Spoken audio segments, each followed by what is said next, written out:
Some evenings he sits alone on his balcony and replays every decision, every shortcut, every excuse, every lie, and understands something no courtroom could have taught him.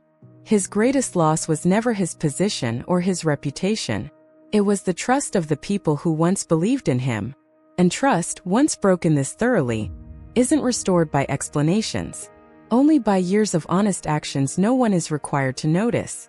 Above Apex Nova's lobby entrance, a plaque now catches the morning light. A single sentence the board approved unanimously. Integrity is not measured when everything is easy. It is revealed when doing the right thing becomes difficult. Because in the end, this was never really a story about money or power or betrayal. It was about choices. The small ones. The quiet ones. The ones people believe no one will ever discover. Character isn't built in the moments everyone is watching. It's built in the moments when no one is. No handcuffs. Just the specific, grinding humiliation of never being allowed to run anything again. Spring arrived. New hires at Apex Nova had never met Adrian Cole. To them, he was one name mentioned once in ethics training. Every executive authorization now required 2 independent approvals, not one signature and blind trust. Natalie resigned quietly and moved far from Boston. No interviews, no statements. Some stories, she told Vivian once, are better left behind than explained to death. Eleanor still lives in the same modest house.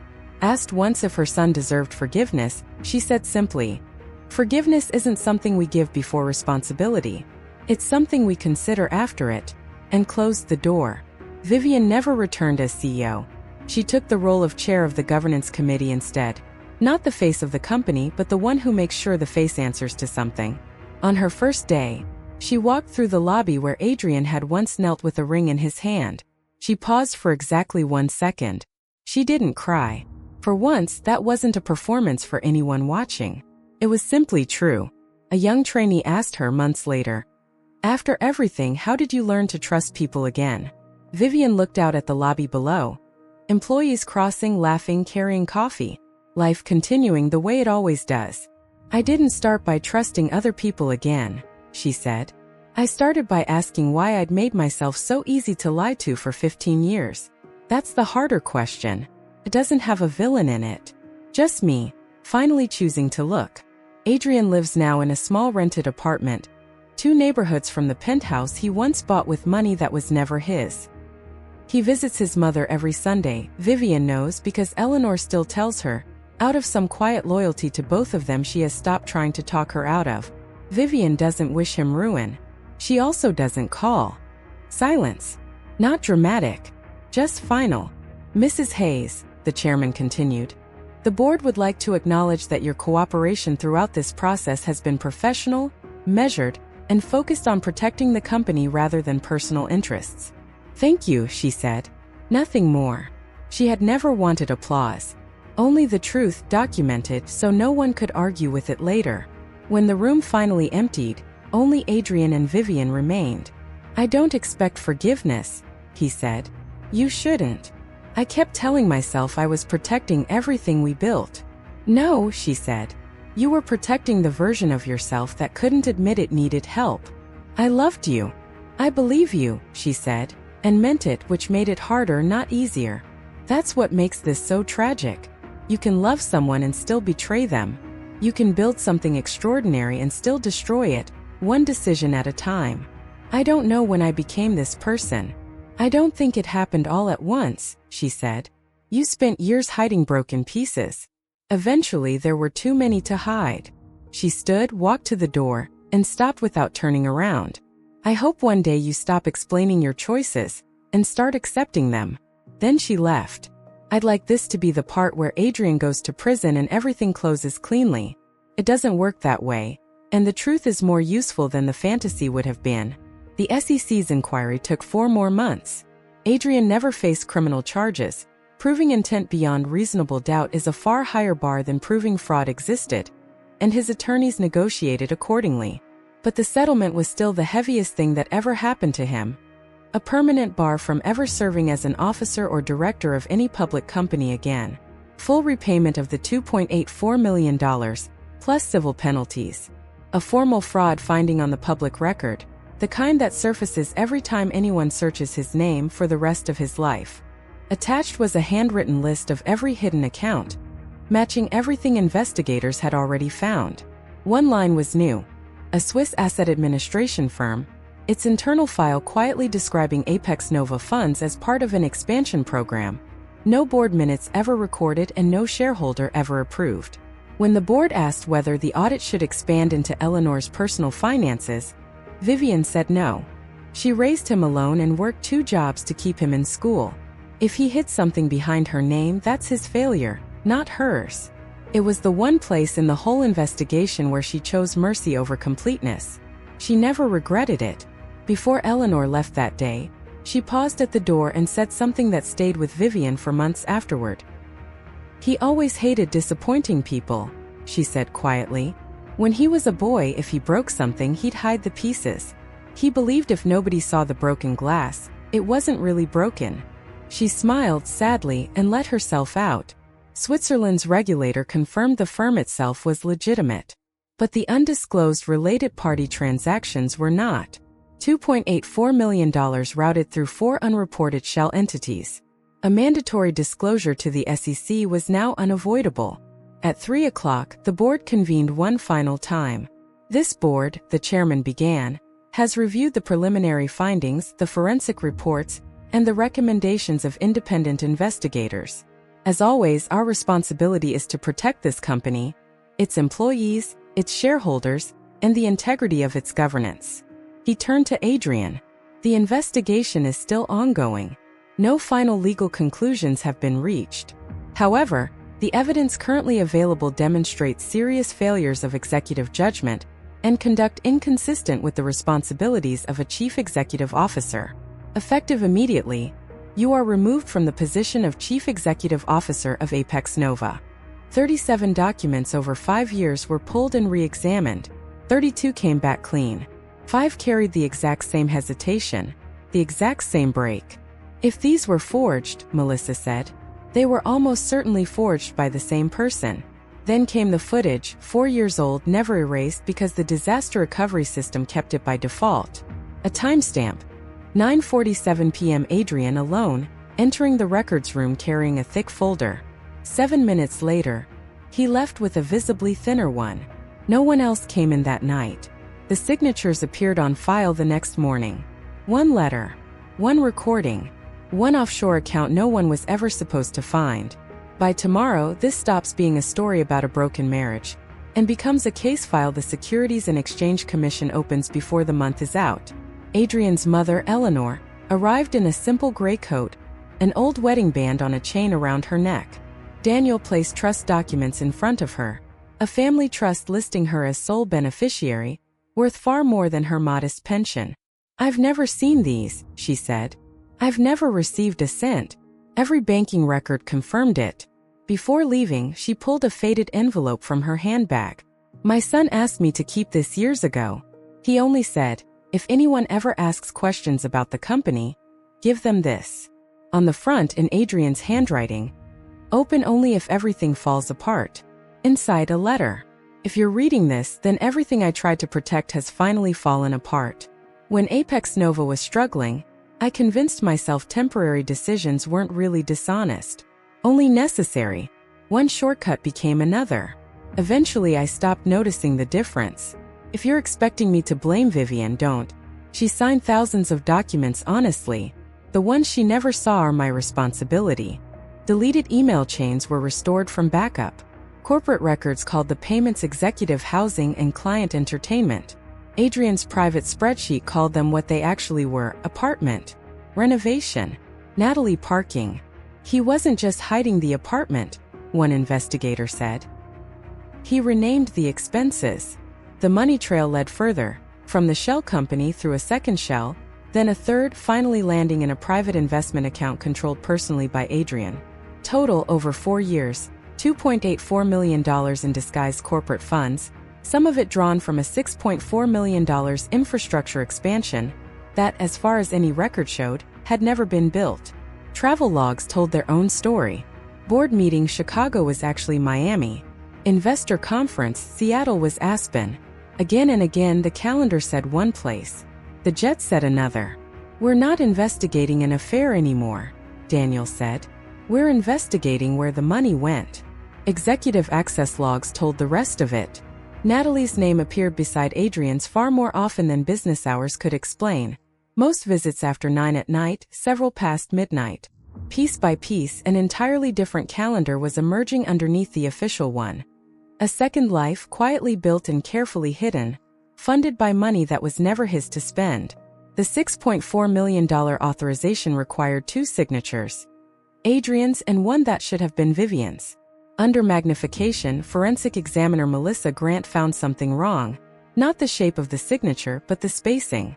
Vivian's H was always one smooth motion. Here, the crossbar had been added separately. Her final S always curved upward. Here it stopped sharply, as if the writer had paused midway to copy it. Pressure pattern changes halfway through the stroke, she said. As if someone stopped, looked at another signature, and continued copying it. No anger. Only the quiet understanding that Natalie wasn't the woman who destroyed this marriage. She was simply the next person Adrian had deceived. But the affair, it turned out, was the smallest part of what Adrian Cole was hiding. By nightfall, a forensic team already inside the building would uncover something with nothing to do with love, and everything to do with $2.84 million he never wanted anyone to look at too closely. Richard cleared his throat. Mr. Chairman, I've been instructed to invoke Article 12 of the Corporate Governance Agreement. The controlling shareholders' right to launch an independent forensic audit. This is ridiculous, Adrian said. You're auditing me over my marriage? No, Richard answered. Your personal conduct has created reasonable doubt about your professional judgment. And when judgment is compromised, fiduciary duty must be verified. The audit had already begun. 12 minutes earlier, forensic investigators had entered the building. Imaging laptops, sealing servers, freezing every financial record of the last 5 years. Please provide your access card, the chairman said. Adrian removed the badge that, for years, had opened every door in the building. Today it felt worthless. Lead investigator Daniel Mercer didn't chase the big numbers first. Those attract attention. Small recurring payments hide the real story. He found one. Property maintenance, Harborview Residences. Apex Nova owned nothing there. 12 payments, 18 months, no board approval. Traced to a shell company formed the exact month the payments began, signed not by Adrian, but by his executive administrator on his instruction. She had visited the apartment once for a furniture delivery. It didn't look like temporary housing, she told Daniel. It looked like someone lived there. Men's clothing, women's clothing, personal photographs.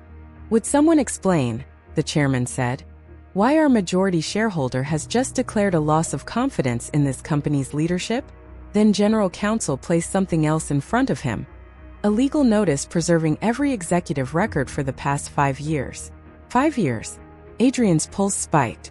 That couldn't happen. The chairman turned his tablet around. A photo, Adrian on one knee, ring in hand, already spreading far beyond the building. Would you like to try that explanation again? Then the large screen lit up, and every eye in the room turned toward it. Vivian, alone at her kitchen table. No diamonds. No designer suit. Somehow commanding the room more than anyone actually sitting in it. Mrs. Hayes, can you confirm Hayes Legacy Holdings remains the controlling shareholder? Yes. Hayes Legacy Holdings currently controls 78% of all voting shares. The room went still. For 15 years, this board had believed Adrian's magazine covers. They knew Vivian existed. They'd simply assumed she was the CEO's wife. Nothing more. Adrian had been the face of Apex Nova. Vivian had always been its foundation. Now everyone in that room knew it. Were you informed about today's announcement beforehand? No. Were you aware Mr. Cole had publicly represented himself as available for marriage? No. Short. Precise. Impossible to argue with. Then the door opened. Natalie Brooks had asked to join. Adrian went pale. No. No one listened. Natalie's face appeared, eyes red, the ring already gone. She looked only at Vivian. I didn't know, she said, voice breaking. He told me he was divorced. He said the paperwork was delayed. He showed me an apartment. I would never have said yes if I'd known he was still married. Vivian answered without being asked. I believe you. It wasn't real, he said. It was symbolic. For investors. A branding strategy. So kissing her was part of the presentation too? Silence. Then, I never wanted you to find out like this. Not guilt. Only regret that I'd discovered the truth. One question, I said. When you kissed her, did you love her? 15 seconds of silence answered for him. I already have my answer. I ended the call. Forever. I opened a secure portal I'd avoided touching for years. Hayes Legacy Holdings. A list of emergency powers appeared. Protections my father had built into the company's foundation, waiting for exactly this moment. Power is never dangerous, he once told me, until the wrong person believes they own it. This wasn't revenge. Revenge is emotional. This was accountability. I clicked authorize. Miles away, inside Apex Nova's executive suite, Adrian's phone began ringing. Once, twice, 10 times in a minute. By the 10th call, he finally understood. His biggest problem was no longer the affair. It was the woman he'd spent 15 years underestimating. Adrian barely remembered leaving the atrium. Now every buzz of his phone felt like another crack in the life he'd built. Chairman of the board. Ignored. CFO. Ignored. General counsel. Ignored. 29 missed calls in 3 minutes. Adrian. What's happening? Natalie asked. Probably the acquisition. He lied. I'll handle it. The elevator climbed to the 32nd floor. He wasn't thinking about the company anymore. He was thinking about one pair of eyes across a crowded room. Not angry, not crying. Just empty. Anger leaves room for hope. Silence doesn't. The board is waiting. Now, his assistant said. The boardroom was already full. No one offered him a seat. A folder slid across the table. Emergency shareholder action notice. Capital suspended. The acquisition frozen. Every document signed the same way, Vivian Hayes. My phone vibrated. Adrian calling. I stared at the name like it belonged to a stranger and pressed decline. It rang again. Decline. Again. Again. By the time I reached home, it showed 147 missed calls. Not only Adrian, Rachel, board members, unknown numbers, even Natalie. I ignored every one of them. And what Adrian did not know, what none of them in that ballroom knew, is that in less than 1 hour, I was about to remind him exactly whose name was on the deed to his empire. The house greeted me with a silence that finally felt honest. Every photo on the wall, Italy, Aspen award ceremonies had captured the image of a marriage. None of them had captured the truth. Very few people knew how Apex Nova actually began. Not in Adrian's garage. Not with a lucky investment. It started in my father's basement on folding tables. My father provided the capital. I built the financial strategy. Adrian became the face. Until he started believing the spotlight belonged only to him. For 15 years I chose invisibility. I told myself it was strategy. Some of that was true. But some of it was simply easier. Being invisible meant I never had to be wrong where anyone could see. I built the foundation, then hid underneath it. Today, for the first time, I understood exactly what that habit had let grow in the dark. My phone rang. Richard Lawson, my family's attorney since I was 24. I heard, he said. No panic. Only certainty. What do you want to do? Not are you okay? Just one question, because Richard understood that the most dangerous decisions are made by the calmest people. I looked at my reflection in the window. I want to protect what's mine. If we start today, he said, there's no going back. I wasn't the one who walked away. Adrian called 10 minutes later. I answered, not to forgive him, only to listen. Hope is dangerous. Sometimes it survives long after the truth has already arrived. A third spotlight found Natalie Brooks, Apex Nova's newly appointed COO. Adrian looked at her the way he used to look at me. Sometimes, the announcer said, the greatest love stories begin in the most unexpected places. Adrian lowered himself onto one knee. The bouquet slipped from my hands. White roses scattered across the marble floor. No one turned around. Every eye stayed fixed on the stage, including mine. He opened the ring box. I recognized the diamond instantly. The same one I'd once admired in a jewelry store window. The one he'd smiled at and said, "One day." I thought he meant one day for me. "Natalie," he said, "I don't want another tomorrow without you. Will you marry me?" "Yes." The room exploded with applause. He kissed her, not awkwardly, not guiltily, like it wasn't the first time.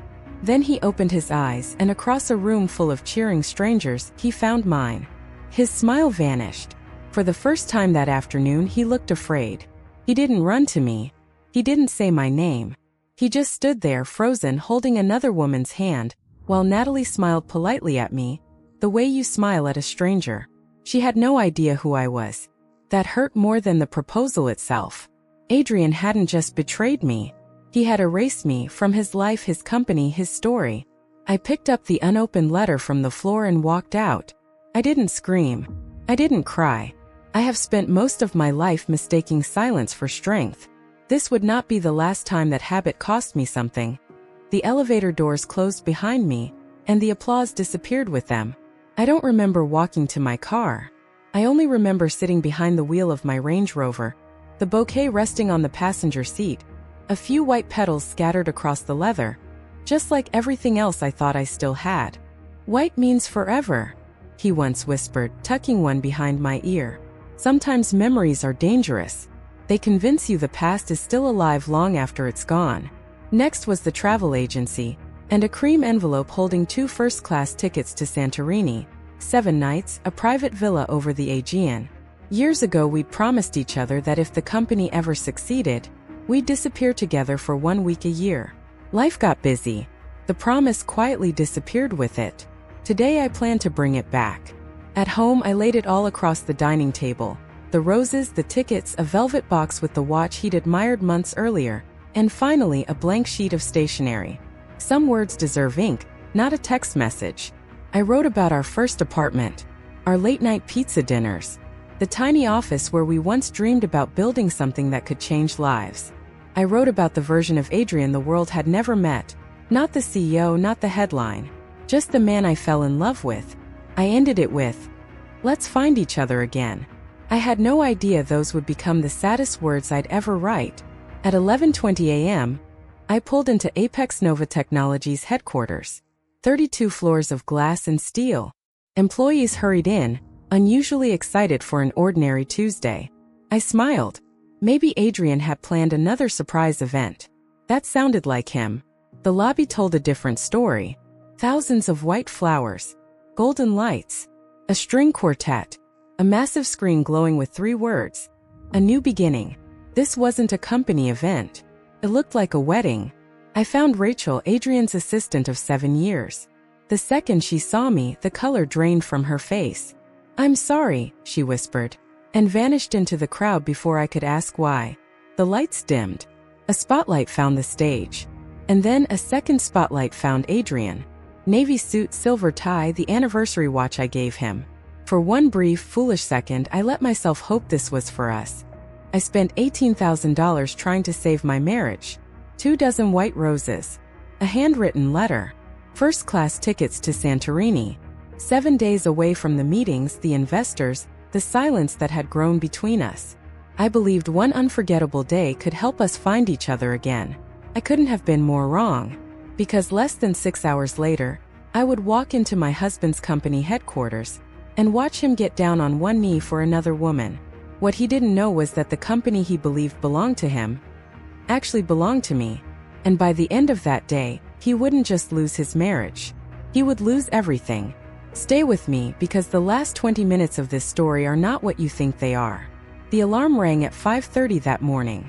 I was already awake, smiling like a woman who still believed love could fix broken things. Maybe I was naive, or maybe I simply missed the man Adrian used to be. The man who drove 3 hours for cheesecake, who danced with me in the kitchen while dinner burned. The man who promised that success would never matter more than us. Somewhere along the way, that man disappeared. In his place stood a celebrated CEO, magazine covers, television interviews, standing ovations. Everyone admired Adrian Cole. Very few noticed what success had quietly stolen from him. Dinner became text messages. Date nights became board meetings. And I let myself believe every excuse because believing it was easier than doing something about it. That was my first mistake in this story. It wouldn't be my last. So I decided to remind him why we fell in love. By 6:30 I was driving across a still-waking city. The florist knew me by name. "Right on schedule, Mrs. Hayes," she said, and disappeared into the cooler to bring out 24 white roses tied with gold ribbon. White, not red. Adrian always teased that red was too predictable.